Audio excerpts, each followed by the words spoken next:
At this point, we've finished up our first unit on academic research. We've worked on generating and sustaining curiosity. We've worked on asking divergent research questions, using the library databases, integrating sources, assimilating your ideas with those extant or outside sources, and we've worked on the conventions of citation, all culminating in this exploratory research log and reflective essay. And I had a lot of lofty goals with that essay, many of them promoting the 8 habits of mind for college-ready students as outlined by several professional organizations for literacy, writing, reading. Things like curiosity and openness and engagement, metacognition and reflection. Of course, there are goals to reach with simply practicing the art of writing too. Things like composing sentences, organizing thoughts, playing with words, and following syntactical conventions. But we're shifting gears now a little bit. Now we're going to embark on a more analytical pursuit. We're going to look at a little rhetorical theory. We're going to look more closely at critical reading and applying common analytical skills to text.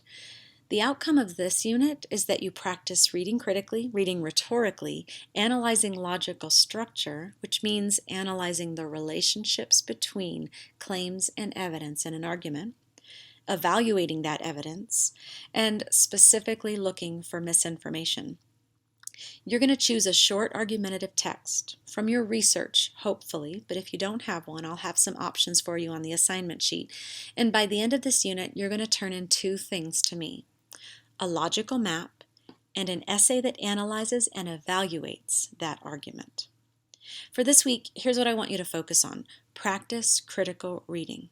Critical reading, in my opinion, is the single most lacking quality of incoming freshmen, and one of the top shortcomings of applicants, according to almost every industry that reports back to higher education.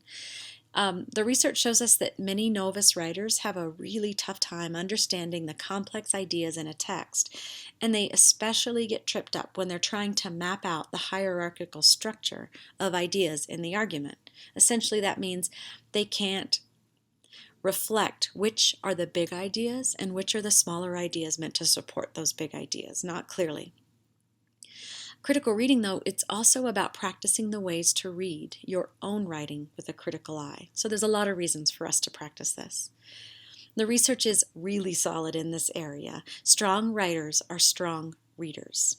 They can apply their reading skills to their own texts as they set about revision and editing. And they can challenge themselves to write more clearly for their own audiences.